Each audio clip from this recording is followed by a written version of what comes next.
ప్రస్తుతం censor talk అనేది కూడా పబ్లిసిటీ వ్యవహారంగానే మారిపోయింది. తమ సినిమా చూసి సెన్సార్ సభ్యులు బాగుందన్నారని ప్రచారం చేసుకుంటూ పబ్లిసిటీ షురూ చేస్తారు సినిమా జనాలు. తాజాగా సంక్రాంతికి విడుదల కానున్న ఖైదీ నెంబర్ 150 సెన్సార్ టాక్ అంటూ ఓ రిపోర్టు బయటకు వచ్చింది. ఈ రిపోర్టును మెగా అభిమానులు సోషల్ మీడియాలో షేర్ చేసుకుంటూ మురిసిపోతున్నారు. ఆ వార్తల ప్రకారం ఈ సినిమా చూడడానికి ఎప్పుడూ లేనంతగా మొత్తం 18 మంది సెన్సార్ సభ్యులు హాజరయ్యారట. సినిమా అయిపోయిన తరువాత మొత్తం అందరూ లేచి నిలబడి చప్పట్లతో అభినందించారట. మెగాస్టార్ డాన్సులకు, యాక్టింగ్ కు అందరూ ఫిదా అయ్యారట.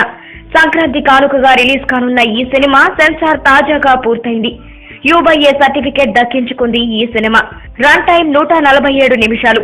భారీ అంచనాలున్న ఈ సినిమాపై సెన్సార్ రిపోర్ట్ ఇలా ఉందని ఫిలిం నగర్ లో టాక్ మొదలైంది. రైతుల బ్యాక్డ్రాప్ లో తెరకెక్కింది ఈ చిత్రం.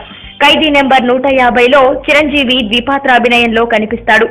దాదాపు 9 ఏళ్ల తరువాత కనిపించిన చిరంజీవి స్క్రీన్ అపియరెన్స్ మ్యాజిక్ ఏమాత్రం తగ్గలేదట.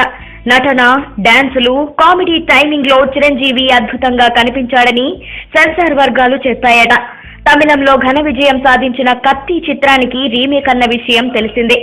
రైతు సమస్యలపై కమర్షియల్ అంశాలను జోడించి తీసిన ఈ చిత్రంలో మెగాస్టార్ చిరంజీవి అద్భుత నటన, డాన్స్, డైలాగ్స్ ప్రేక్షకులను విశేషంగా అలరించనుందట. అంతేనా, ఈ వయసులో కూడా మెగాస్టార్ చిరంజీవి ఈ చిత్రంలో మరీ యంగ్ గా కనిపించడం మెగా ఫ్యాన్స్ కే కాదు, యావత్ ప్రేక్షకులకు కూడా షాక్ ఇచ్చేలా ఉంటాడట. ఓవరాల్ గా చిరు సినిమా సూపర్ హిట్ అన్నది ఖాయమైంది. అయితే రికార్డుల మోత ఏ రేంజ్ అన్నది తెలియాలంటే మాత్రం కొద్ది రోజులు ఆగాల్సిందే.